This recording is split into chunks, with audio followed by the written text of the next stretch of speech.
Movie की starting में हम एक बनी को देखते हैं जो कि अपने स्कूल परफॉर्मेंस में बताती है कि आज से काफी सालों पहले कुछ एनिमल्स वाइल्ड हुआ करते थे और वो छोटे मैमल्स का शिकार किया करते थे। लेकिन समय के साथ साथ सभी लोग एक दूसरे के साथ रहने लग गए और बनी कहती है कि मैं बड़ी होकर एक कॉप बनना चाहती हूँ। जहाँ पे उसके पेरेंट्स हमेशा से यही सोचती थी कि आज तक कोई भी बनी कॉप नहीं बनी है। इस बनी का नाम जूडी था और ये पूरी फैमिली कैरेट की फार्मिंग किया करती थी। जहाँ पे बचपन के अंदर जूडी जब खेल रही थी तो उसे पता चलता है कि कुछ मैमल्स को फॉक्स आके तंग किया कर रहे हैं। तभी वो उन फॉक्स के पास जाती है, कहती है कि इन छोटे मैमल्स को उनके कूपन्स वापस दे दो। जिसके बाद में ये फॉक्स जूडी के चेहरे पे एक निशान लगा देते हैं और कहते हैं कि तुम हमसे कभी नहीं जीत सकती हो। जिसके बाद में जूडी दिन रात मेहनत करती है, पढ़ाई भी करती है और इसी के साथ खुद की फिजिकल अपीयरेंस को भी अच्छा कर लेती है। जिसके बाद में उसका सिलेक्शन कॉर्प्स के लिए हो जाता है। यहाँ पे मेयर सभी के सामने जूडी का इंट्रोडक्शन कराती है और यहाँ पे मेयर की एक असिस्टेंट थी जिसका नाम बेलवेदर था। वो जूडी को देख के खुश थी और इसी के साथ ये भी बोलती है कि मुझे बहुत खुशी हुई कि हम लोग छोटे एनिमल्स आगे निकल पा रहे हैं। जूडी अपने पेरेंट्स को गुड बाय करके ज़ूटोपिया के लिए निकल पड़ती है जहाँ से उसके सारे सपने सच हो सकते थे। ज़ूटोपिया एक बहुत बड़ा शहर था जिसके अंदर सारे जानवर एक साथ रहा करते थे। ना तो यहाँ कोई किसी से डरा करता था और ना ही कोई मैमल किसी को डरा सकता था। जूडी को अपना घर मिलता है जो उसका एक छोटा सा कमरा होता है। जूडी के पहले दिन पे वो अच्छी तरीके से तैयार होकर बिल्कुल जल्दी पहुँच जाती है जहाँ पे वो एक कॉप से मिलती है रिसेप्शन पे, जो कि बोलता है कि तुम तो बड़ी ही क्यूट बनी हो और शायद आज से पहले मैंने किसी भी बनी कॉप को नहीं देखा है। इसके बाद में हम लोग देखते हैं इस पुलिस स्टेशन के पुलिस मास्टर को जिसका नाम था बोगो। यहाँ पे बैठे सारे कॉप्स को बोगो इन्फॉर्म करता है कि आए दिन कुछ मैमल्स की मिसिंग की रिपोर्ट आ रही है जिसमें से 14 मैमल अभी तक गायब हो चुके हैं। वो सभी की टीम बनाता है और इन सभी कॉप्स को मैमल के ढूंढने का मिशन मिल जाता है। लेकिन जब जूडी की बारी आती है तो उसे सिर्फ और सिर्फ एक पार्किंग चालान की जॉब दी जाती है। जूडी ये जॉब बिल्कुल भी नहीं चाहती थी, लेकिन उसे कहा जाता है कि अगर तुम दिन में 100 चालान भी काट दोगी तो बहुत बड़ी बात होगी। जिसके बाद में जूडी आधे दिन के अंदर ही 200 चालान काट देती है। जूडी को पता चलता है कि एक शॉप के अंदर छोटे मैमल्स को आइसक्रीम नहीं दी जा रही है। इसी कारण शॉपकीपर को जूडी बोलती है कि मैं तुम्हारी रिपोर्ट लिख सकती हूँ कि तुम बिना ग्लव्स पहने ही इन एनिमल्स को आइसक्रीम सर्व कर रही हो। जिसके बाद में यहाँ खड़े फॉक्स और उसके बच्चे को आइसक्रीम मिल जाती है। लेकिन बाहर जाने के बाद में जूडी को पता चलता है कि ये फॉक्स तो बिल्कुल फ्रॉड निकला। वो उस बड़ी सी आइसक्रीम को पिघला के छोटे छोटे कैंडी बार्स में बदल देता है और उसके बाद में उन्हें सेल करके अच्छे खासे पैसे कमा लेता है। जूडी इस फॉक्स को अरेस्ट करने के लिए जाती है। तब हमें पता चलता है कि इस फॉक्स का नाम निक है और वो जूडी को बुरा भला कह के वहाँ से जाने के लिए कहता है। वो कहता है कि हम हमेशा से ही क्लेवर थे और मेरे पास में आइसक्रीम बेचने का लाइसेंस भी है तो तुम कुछ भी नहीं कर सकती हो। यहाँ जूडी का पहला दिन ही बहुत खराब जाता है और वो अपने पेरेंट्स को कुछ खास ज्यादा बताती नहीं है। अगले दिन फिर से जूडी का काम चालान काटना था, लेकिन तभी यहाँ एक शॉपकीपर भागता हुआ आता है और जूडी को कहता है कि देखो मेरी शॉप के अंदर से चोरी हो गई है, तुम तो एक कॉप हो ना तो उसे पकड़ती क्यों नहीं हो। जूडी बड़ी खुशी खुशी इस चोर को पकड़ने के लिए भागती है।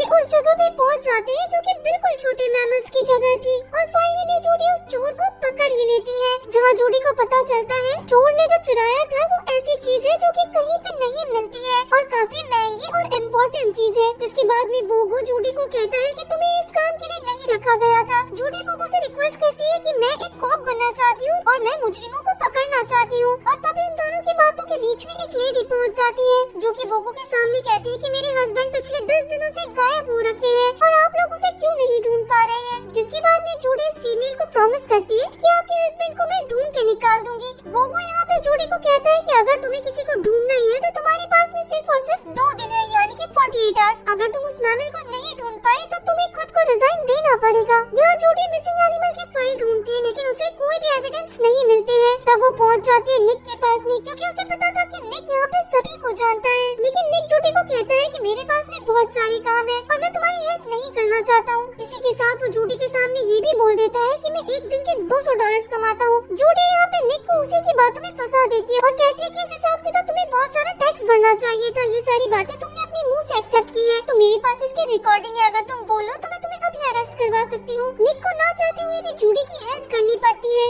जो एनिमल मिसिंग हुआ था उसका नाम एमिट था। इसी कारण वो एक योगा क्लास में जाते हैं जहाँ पे एमिट योगा किया करता था। यहाँ योगा टीचर बताता है कि वैसे तो मुझे किसी के बारे में भी नहीं पता है, लेकिन हमारे क्लब के अंदर ऐसे कुछ मैमल्स हैं जो कि एमिट के बारे में जानते होंगे। जहाँ पे जूडी और निक पहुँच जाते हैं बाकी एनिमल से एमिट के बारे में पूछने के लिए। यहाँ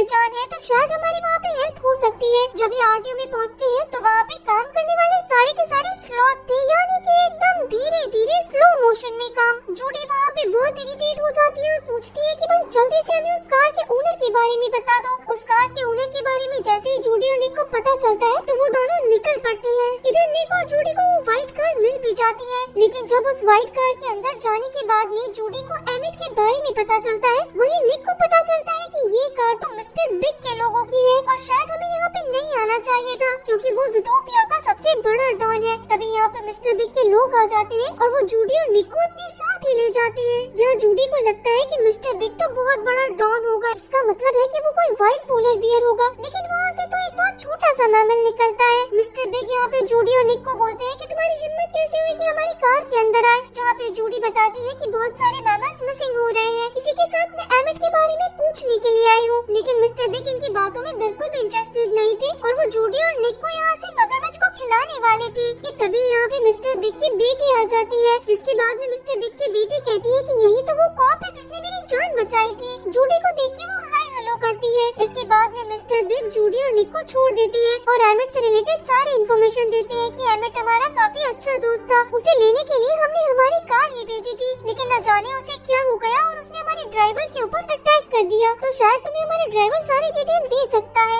यहाँ जूडी और निक मिस्टर बिग के ड्राइवर से मिलने के लिए जाते हैं, जहाँ भी ये ड्राइवर जूडी और निक को बताता तो है कि एमिट एकदम से वाइल्ड हो गया था, वो कुछ बात सुनने को तैयार नहीं था, लेकिन जैसे ही वो ड्राइवर अपना दरवाजा खोलता है कि तभी वो भी एकदम वाइल्ड हो जाता है और जूडी और निक के पीछे पड़ जाता है। ये दोनों अपनी जान बचाने के लिए एक ब्रिज पे पहुँचते हैं और कैसे तैसे करके इस ड्राइवर को वहीं पे अटका देते हैं। जूडी पुलिस स्टेशन में कॉल करती है ताकि वहाँ से लोगों को हेल्प मिल सके। अब जब यहाँ पे बोगो पूरी पुलिस टीम को लेके पहुँचता है तो यहाँ पे तो उसे वो ड्राइवर मिलता ही नहीं है। जूडी सभी को समझाने की कोशिश करती है कि यहाँ पे जो एनिमल्स है वो बिल्कुल वाइल्ड हो रखी है और हमें इन लोगों के बारे में पता लगाना पड़ेगा। तो बोगो जूडी को कहता है कि अब तो तुम्हारी नौकरी गई समझो, तुमने हम सभी लोगों का टाइम वेस्ट किया और तुम एक अच्छी कॉप बिल्कुल भी नहीं हो। जिसके बाद में निक को गुस्सा आ जाता है और वो बोगो को बोलता है कि जिन मैमल्स का पता लगाने के लिए आप पिछले 2 हफ्ते से इन्फॉर्मेशन कलेक्ट कर रहे हैं, उसी काम के लिए जूडी को आपने सिर्फ 2 दिन दिए हैं, ये किसी भी तरीके का जस्टिस नहीं हो सकता है। जिसके बाद में बोगो को भी समझ में आता है और निक कहता है कि अभी भी हमारे पास में 10 घंटे हैं तो हम जरूर इसके बारे में पता लगा लेंगे। जिसके बाद में अब ये निक हॉक्स भी जूडी के ऊपर बिलीव करने लगता है और ये दोनों एक दूसरे की हेल्प करते हुए यहाँ से निकल जाते हैं।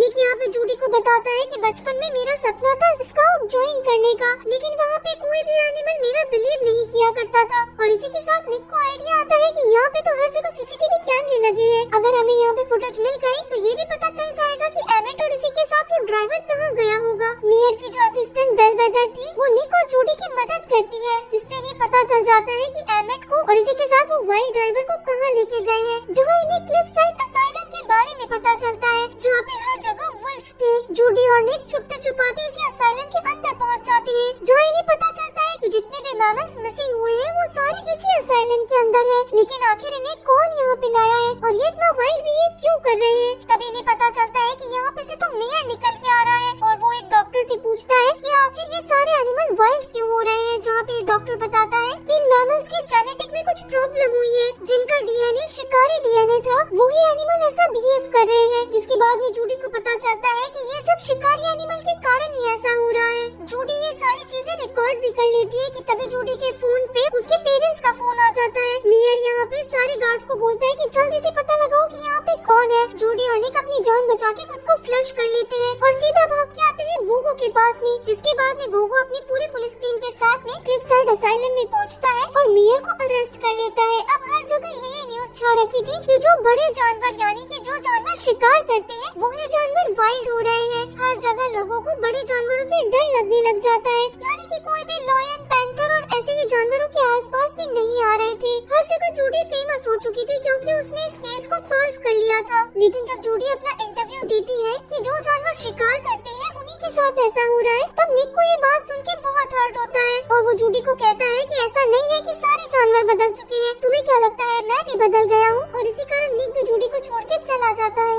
यहाँ पे जूडी बोगो के पास जाती है और कहती है कि मैं ये जॉब कंटिन्यू नहीं कर सकती हूँ। यहाँ पे बेलवेदर को ज़ूटोपिया का नया मेयर बना दिया गया था। इसी के साथ जूडी अपना रिजाइन करके वापस से अपने घर चली जाती है, जहाँ पे वो अपने पेरेंट्स से मिलती है और कैरेट की फार्मिंग करती है। उसे अपने फील्ड के अंदर ब्लू कलर के फ्लावर्स दिखते हैं, जिसके बारे में उसके फादर कहते हैं कि ये नाइट हाउलर्स हैं। ये इसलिए लगाए जाते हैं ताकि फार्म के अंदर हमारी फील्डिंग बिल्कुल सेफ रहे। तुम ले तो शायद जानवर मर भी सकते हैं। जिसके बाद में जूडी को समझ में आता है कि एमिट और बाकी जानवर नाइट हाउलर्स के बारे में ही कह रहे थे, और अब वो अपने घर से कुछ बेरीज लेकर निकल पड़ती है, जहाँ पे सबसे पहले वो निक के पास जाती है ताकि निक उसकी हेल्प कर सके, और वो निक को सारी बात बताती है नाइट हाउलर्स के बारे में कि कुछ ऐसे फ्लावर्स हैं जो कि एनिमल्स को वाइल्ड कर सकते हैं। इसी के साथ में वो उस थीफ के पास भी जाती है, क्योंकि इसी थीफ ने उन फ्लावर्स को चुराया था। जिसके बाद में वो थीफ बताता है कि मेरे पास में एक क्लाइंट था और उसी ने मुझे इन फ्लावर्स को चुराने के लिए कहा था। यहाँ जूडी और निक किसी थीफ के बताए हुए रास्ते पे चले जाते हैं, जहाँ पे इन्हें एक ट्रेन मिलती है और इसी के साथ नाइट हाउलर्स की बहुत सारी खेतें भी मिलती है।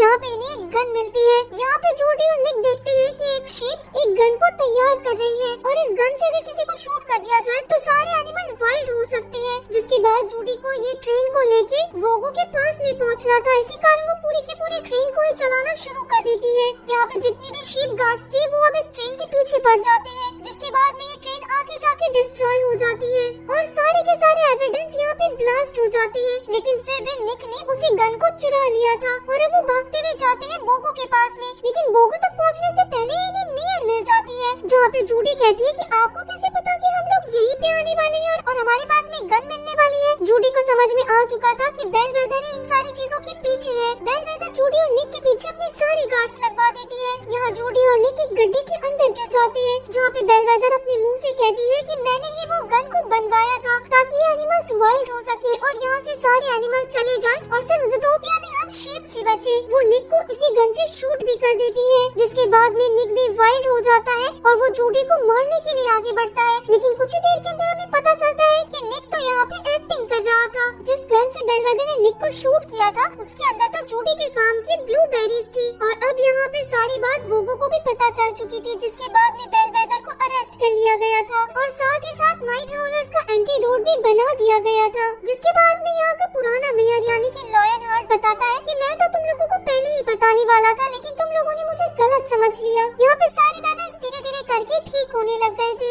इसी के साथ में जूडी को प्राइज भी मिलता है और अब हम लोग देखते हैं कि निक ने भी पुलिस फोर्स को ज्वाइन कर लिया है। ये दोनों ही काफी अच्छे कॉप पार्टनर बन चुके थे और फिर से सीन आता है बोगो के ऊपर, जो सारे कॉप्स को मिशन दे रहा था, और इस बार भी जूडी और निक को बेकार सा काम यानी कि स्पीड ट्रैकिंग दी गई थी, और इस बार जो स्पीड लिमिट तोड़ रहा था वो स्लॉथ था, यानी कि जो सबसे स्लो चलता है वो सबसे फास्ट गाड़ी चला रहा था। और इसी के साथ गाइस ये शानदार मूवी यहीं पे खत्म हो जाती है।